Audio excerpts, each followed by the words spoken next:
Bom dia, pessoal, tudo bom com vocês por aqui? Tudo jóia? Bem-vindos a mais um vídeo no canal Dani Delanos, mais uma história aqui no nosso quadro Mundo Gringo. Tá chegando agora, se inscreve no canal, aponta a câmera do seu celular no QR Code que tá aparecendo aí na telinha, aí você me segue lá no Instagram, me segue aqui no YouTube e não deixa de mandar a sua história também pra gente. A história mais vista todos os meses, a autora da história ganha $100.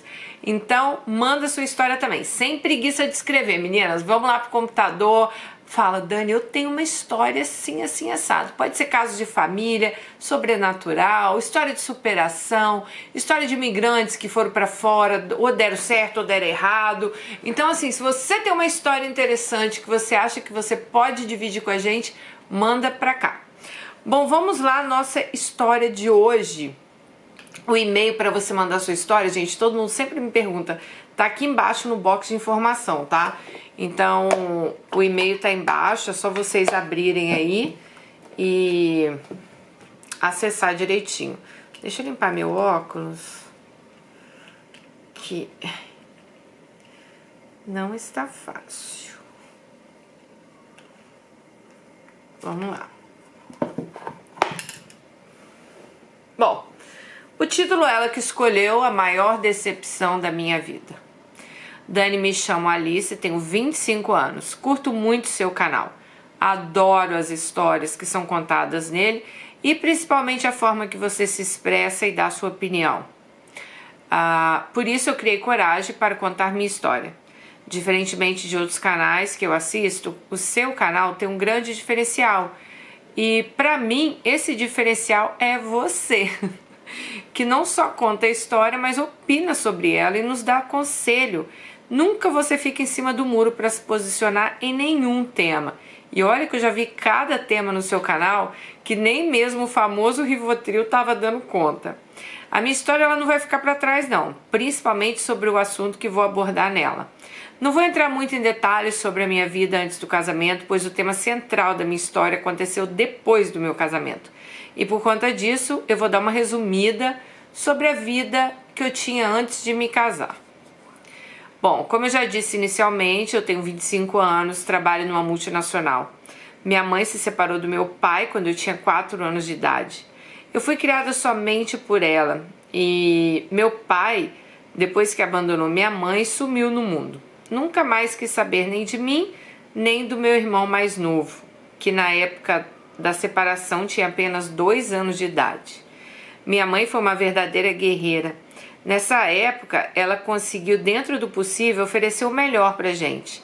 Eu tenho vagas lembranças da época que eles se separaram de fato.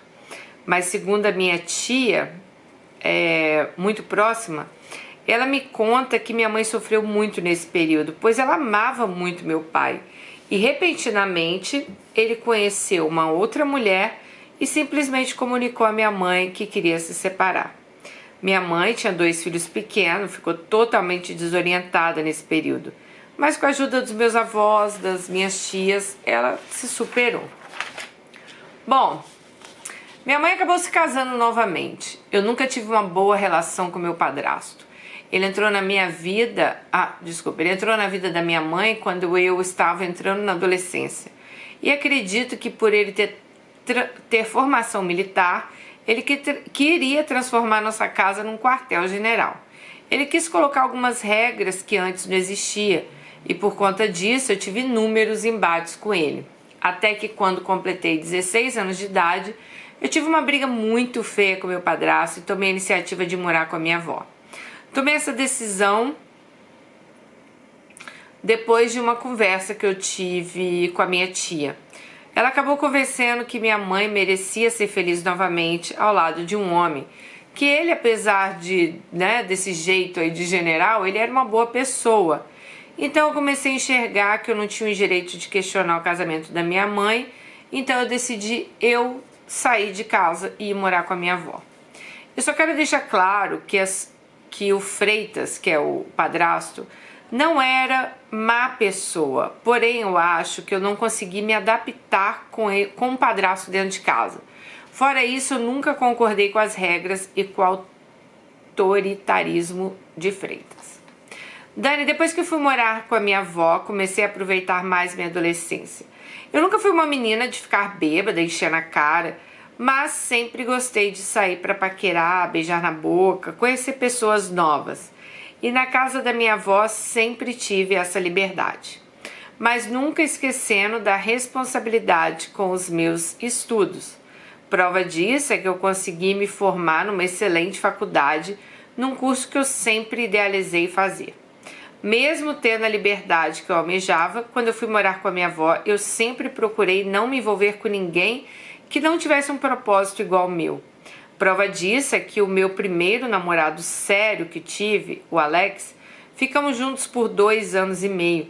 E por mais que eu gostasse dele, eu tomei a iniciativa de terminar nosso relacionamento por conta do desinteresse dele sobre o futuro. Bom, nessa época eu já estava com 19 anos, eu já tinha entrado na faculdade, eu já sabia muito bem do que eu queria para o meu futuro. E Alex só queria saber de curtição, de fumar maconha. E com 20 anos de idade, ele ainda era sustentado pelos pais, principalmente pela mãe dele, uma excelente pessoa, mas que nenhum objetivo dele era traçado para o futuro. Decidi então que seria melhor a gente se separar. Eu queria construir a minha vida ao lado de alguém que pudesse somar no meu crescimento e não ao lado de alguém que ia me colocar para baixo. Dani, um pouco depois que eu terminei com o Alex, eu consegui entrar para estagiar numa grande multinacional. E foi nesse período que eu conheci Sandro. Assim como Sandro tinha entrado nessa empresa como estagiário, assim como eu, Sandro tinha entrado nessa empresa como estagiário, mas depois que ele concluiu o curso, ele foi contratado pela empresa. Quando nos conhecemos, ele já estava como funcionário da empresa e trabalhava no mesmo setor que eu comecei a estagiar. Assim que eu conheci Sandro, eu fiquei encantada com a sua simplicidade, com o seu cuidado em me deixar à vontade na empresa e com seu jeito meigo. Comecei a me aproximar bastante dele. Com menos de 4 meses que a gente tinha se conhecido, a gente começou a namorar. Sandro é filho de uma família muito estruturada financeiramente. Porém, a família dele é desestruturada emocionalmente. Os pais têm um relacionamento conturbado, mas mesmo assim eles mantêm um casamento e por conta desse relacionamento conturbado, Sandro foi morar sozinho aos 21 anos. Ele herdou uma parte da herança do avô e entre os bens que ele herdou, tinha um apartamento que ele mora até hoje e que fui morar com ele depois que nos casamos. Bom, assim que eu e Sandro começamos a ficar juntos, a gente praticamente não se desgrudou mais. Foi uma paixão avassaladora. A princípio, até tentamos esconder das pessoas que trabalhavam na empresa, pois como eu estava estagiando, a gente ficou com receio de que nosso relacionamento não fosse bem aceito pela nossa chefe, né? Mas com o tempo descobrimos que que a empresa não tinha essa política de não aceitar relacionamentos entre funcionários. Bom, como o Sandro já morava sozinho, quando a gente começou a namorar, eu comecei a dormir sempre no apartamento dele. E com o tempo de namoro, a gente já estava vivendo praticamente como marido e mulher. Só que eu mantinha minhas coisas na casa da minha avó. Então não posso dizer que eu morava com ele, né? Ela dormia lá. Alguns finais de semana eu passava na casa da minha avó. Mas com o tempo eu acabei vivendo essa rotina de ficar sempre na casa de Sandro. Minha avó adoeceu e ela sempre falava que tinha um sonho de me ver casando. Minha avó amava Sandro, pois Sandro sempre foi muito atencioso e carinhoso e fazia tudo por ela. Então sempre que Sandro estava comigo na casa dela, ela fazia uma pressão para que a gente se casasse, pois ela não queria morrer sem me ver entrar na igreja. A gente sempre desconversava sobre isso, falava que ia aguardar eu concluir meu curso, me estabilizar profissionalmente. Só que a doença da minha avó foi se agravando muito rápido. E como a gente não tinha dúvida dos nossos sentimentos, do nosso amor, da nossa cumplicidade, resolvemos antecipar nossos planos e resolvemos nos casar. Bom, a gente tinha nessa época 2 anos de namoro. Minha avó já estava muito debilitada, então noivamos e 3 meses depois casamos. Fizemos uma cerimônia simples, voltada para um pequeno grupo de amigos e familiares. Foi uma cerimônia linda, bastante emocionante. Para você ter uma ideia, minha avó fez o papel de dama de honra. Ela que entrou com as alianças, andando bem lentamente. Ela apoiada no andador. Foi um momento lindo que emocionou a todos que estavam lá. Logo depois que nos casamos, eu concluí meu curso e fui contratada por essa empresa. Eu estava vivendo uma daquelas fases perfeitas da vida. Feliz no meu casamento, contratada por uma multinacional, a empresa, extremamente conceituada. A minha avó ainda dava sinais de melhoras nessa época. Só que esse sonho de fadas não durou muito tempo, não. Logo depois minha avó faleceu e nessa época acabei perdendo um pouco do meu chão. Eu fiquei muito abalada, mesmo sabendo que a morte dela era uma coisa que iria acontecer, pois apesar dela estar um pouco melhor, o quadro era muito delicado. Eu fiquei muito abalada com a morte da minha avó. Nessa época, que era a época que eu mais precisava de Sandro, eu comecei a achar Sandro distante. Eu não me sentia acolhida como eu imaginava que eu seria. E começamos a ter também os nossos primeiros atritos no nosso matrimônio. Porém, nada tão relevante que pudesse colocar em xeque nossos sentimentos. Mas cheguei a pensar comigo que algo estava acontecendo. E também fiquei, com aquela dúvida, será que eu não me precipitei um pouco nesse casamento? Enfim, Dani, o tempo foi passando, a dor da perda da minha avó foi se amenizando, nosso casamento foi seguindo de uma forma morna. Já na parte profissional, eu estava cada vez mais realizada. Eu ganhava cada vez mais espaço dentro da empresa, até que recebi uma proposta de uma promoção interna para trabalhar numa outra filial, que seria lançada num outro estado. E o salário praticamente o triplo do que eu ganhava. A proposta inicial era que eu ficasse 18 meses até o serviço ser implantado, e depois disso eu voltaria para minha cidade, com a garantia de não reduzirem meu salário quando eu voltasse, e ainda me garantir uma estabilidade dentro da empresa. A princípio achei aquilo excelente, mas eu estava propícia a não aceitar por conta do meu casamento. Depois que eu recebi a proposta, a empresa me deu um prazo de 30 dias para eu responder. Nesse período, fiquei com aquela dúvida na cabeça, vou ou não vou? O que eu vou fazer da minha vida? Até que depois de muito conversar com o Sandro sobre o assunto, eu resolvi aceitar a proposta. Uma das coisas que me fez pensar em não ir era porque eu tinha um desejo muito grande de engravidar. Mas como o prazo para ficar no outro estado era de 18 meses, eu resolvi aguardar mais um pouco para realizar o sonho de ser mãe. Bom, depois de algum tempo, me mudei para esse novo estado. O serviço começou a ser implantado, foi um início complicado de adaptação, porém eu e Sandro tínhamos combinados que a cada 30 dias um visitaria o outro. E assim foi indo, as coisas se acertando pouco a pouco. O trabalho era tanto que até ajudava a amenizar a saudade. No início, os finais de semana eram difíceis, pois eu sentia muita falta da companhia de Sandro, das minhas amigas, da minha família. Dani, quando estava se aproximando do nosso aniversário de casamento, resolvi fazer uma surpresa para Sandro. Resolvi passar essa data com ele, mas não avisei nada. Ele também nem desconfiava, pois 15 dias antes ele tinha vindo me ver. Bom, nosso aniversário de casamento caiu num sábado. Comprei minha passagem num voo que chegaria por volta das 23h50 de sexta-feira.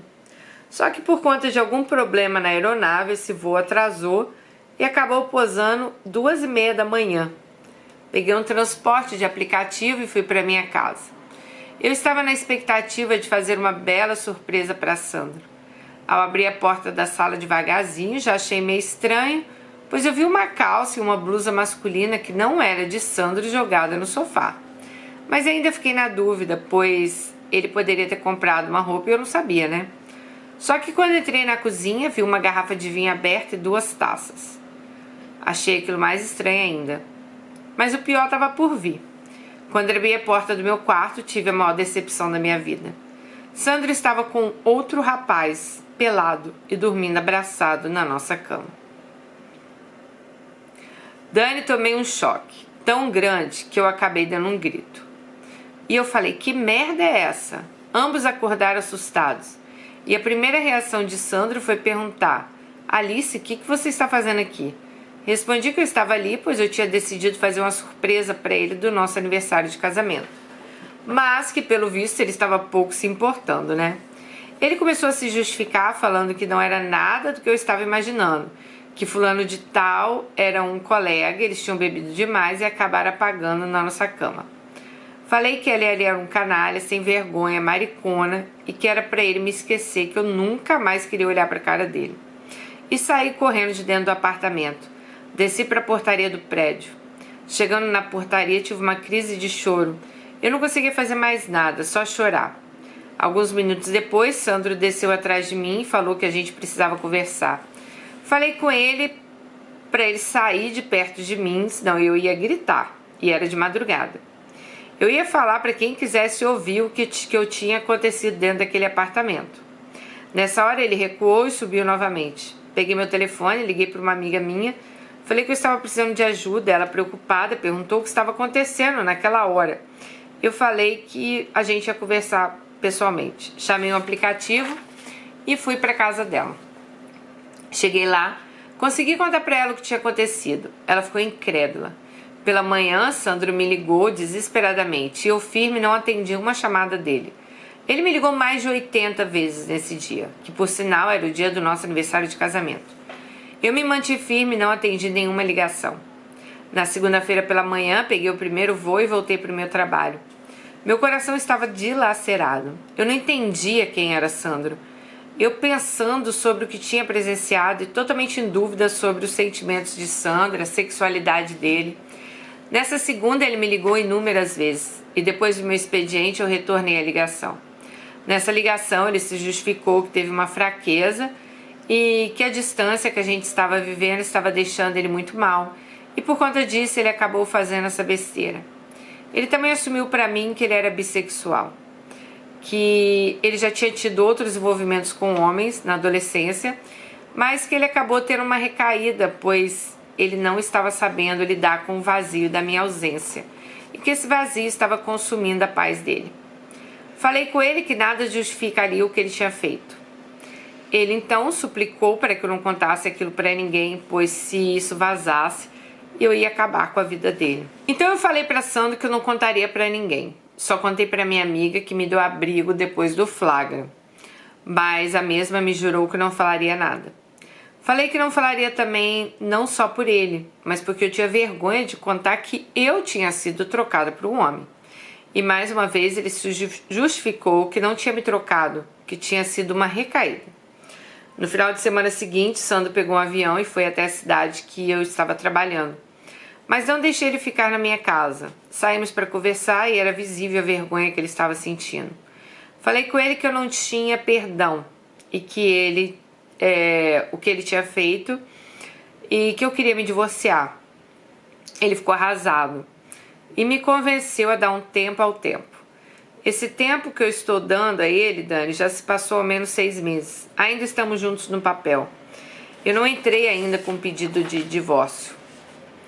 Já voltei em casa depois desse período, fiquei lá no nosso apartamento, né, quando fui para a cidade resolver questões profissionais, porém dormimos em quartos separados. Eu estou muito confusa, se eu devo perdoar o Sandro ou não. Eu amo muito ele, mas o choque daquela cena dos dois na minha cama não sai da minha cabeça. Então, sinceramente, eu não sei se vou perdoá-lo. Falei com ele que vou decidir quando encerrar meu contrato aqui. Estou trabalhando, inclusive... onde eu estou trabalhando. Inclusive, o contrato foi estendido por mais 6 meses e só termina no final de 2022.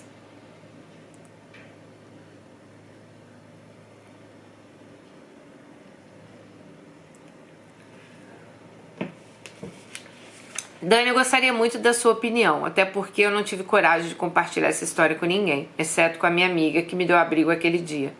Eu não vou negar que eu sinto falta dele. Afinal de contas, ele é o homem da minha vida. Ele sempre foi muito bom pra mim, mas ao mesmo tempo eu não sei se vou conseguir seguir ao lado dele. E com esse trauma que eu fiquei. Mesmo depois da traição dele, eu não tive... Sempre foi muito bom, mas ao mesmo tempo eu não sei se vou conseguir seguir com ele convivendo com esse trauma que ficou dentro de mim. Mesmo depois da traição dele, eu não tive coragem de me envolver com outra pessoa. E olha que não faltou oportunidade, tendo em vista que estou morando sozinha. Fiz novas amizades, mas eu não acho correto me envolver com alguém antes de resolver minha situação com o Sandro, né? Fico me perguntando se aquilo que eu flagrei realmente pode ter sido um fato isolado ou se eu vou ter que eu vou ter que conviver com essa estabilidade sexual de Sandro, caso eu resolva continuar. Ai, gente, me ajuda, minha cabeça tá pirada, meu coração em pedaços, não sei o que fazer. Encerro aqui minha história cheia de dúvidas do que vai ser do meu futuro. Um beijo pra você e pra todas as colegas do canal. Um beijo pra você, Alice, também. Cara, difícil, né? É uma situação complicada. Bom, olha, não interessa se foi com homem ou com mulher, teve uma traição. E traição sempre é difícil de perdoar, né? Assim, as pessoas são diferentes. Tem gente que às vezes perdoa com mais facilidade, tem gente que não consegue perdoar. E vindo de um fato que ele é bissexual e você não sabia, então aí a traição ainda se torna um choque ainda maior. Eu já falei várias vezes aqui no canal que se você for perdoar alguém, tem que ser de coração. Porque, gente, se não for de coração, não vai. Você vai estar sempre presa nesse acontecimento, né? Principalmente com o fato de Sandro, não sei porque eu tô com Gustavo na cabeça, do fato de Sandro ser bissexual. Então, assim, isso é um fato, ele é bissexual, ele já falou que se envolveu com rapazes, né? Eu não acho que existe ex-bissexual, como não existe ex-homossexual. Ele é assim e é assim. Então, você, querendo ou não, eu acho que por mais que ele queira, de repente, reprimir aí os desejos dele, se ele é bissexual, ele gosta de homem e mulher. Então, não dá pra fazer muita previsão aí, né? Se um dia, sei lá, ele vai sentir falta de ter uma relação com um homem, como agora ele tava com um rapaz. Isso tem que ser uma coisa muito bem conversada entre vocês. Porque é claro que mesmo ele sendo bissexual, não interessa o que seja, tem que ter respeito num casamento, tem que ter, né, se vocês têm um casamento fechado, porque hoje em dia tem casamento aberto também, né, gente?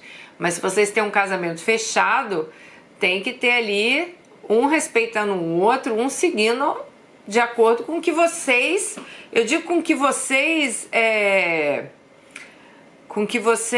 conversam, com que vocês estabelecem ali para a vida de vocês, porque hoje, gente, tem tanta forma diferente aí de casamentos, tem casamento aberto, tem casamento, né? Então, assim, por isso que eu falo, você tem que estabelecer muito o que você quer com o Sandro. Agora, a questão do perdão tem que vir de dentro de você, não adianta eu falar, mas perdoa, ou então, não perdoa.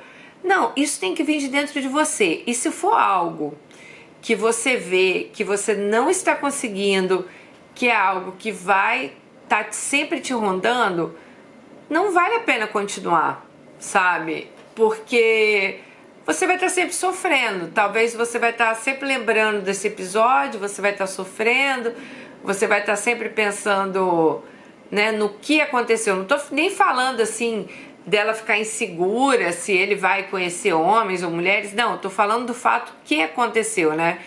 E tem o fato também que você tem que ter segurança peraí, eu vou continuar com ele, mas eu tenho segurança, ele vai continuar só comigo, ou ele vai querer estar com outra pessoa? Então, assim, isso tem que partir de você. Bom, eu nunca passei uma situação dessa. Já peguei ex meu com outra mulher, mas não um marido assim, que eu tivesse um relacionamento mais sério. Mas já peguei um ex-namorado meu, que eu gostava muito dele, eu peguei ele na praia com uma outra mulher. E aquela vez, eu perdoei. Eu já falei pra vocês que eu nunca terminei e voltei um relacionamento, né? Então, quando eu peguei ele com essa mulher, depois a gente não chegou a terminar, tá? Já falei pra vocês, na hora que eu falo acabou, acabou. Por isso que eu não falo na hora. A gente chegou a conversar, Ele me pediu desculpas e a gente continuou o nosso namoro. Eu acreditei nele, que ele não ia fazer de novo, mas fez. Mas naquela época eu acreditei, eu era muito novinha, eu acreditei nele e eu perdoei de coração, entendeu? Então a gente voltou ao nosso namoro, nunca toquei no assunto, ele também não. Continuamos a namorar, namoramos mais um tempo, depois eu acabei fazendo uma viagem, fiquei um tempo fora e ele acabou me traindo novamente, né? E essa vez ele mesmo me contou. Então, assim, eu decidi continuar naquela época porque eu tinha perdoado, né? Mas o perdão tem que ser de coração, igual eu tô te falando. Não adiantava eu falar, ok, te perdoo, vou continuar, e a cada, sei lá, 24 horas eu jogar na cara dele, que eu peguei ele na praia com uma menina, e blá, blá. Tipo assim, não ia fazer nem bem pra mim, muito menos pra nossa relação, nem pra ele, nem pra ninguém. Então, cara, é difícil me ver assim, no seu lugar, né? Não sei qual seria a minha reação, mas igual eu tô te falando, se eu sentisse no meu coração assim, não, eu vou perdoar, vou tentar novamente, eu perdoaria. Agora, se eu sentisse também, porra, não vai dar, não tô conseguindo levar isso à frente, né, vai dar errado, não é mais o que eu quero, então eu seguiria meu caminho sozinha. Bom, deixo vocês a opinião para ela aí, que ela também tá aguardando a opinião de vocês. Alice, muito obrigada por ter dividido sua história aqui com a gente. Espero que você tome a melhor decisão aí para sua vida, tá bom?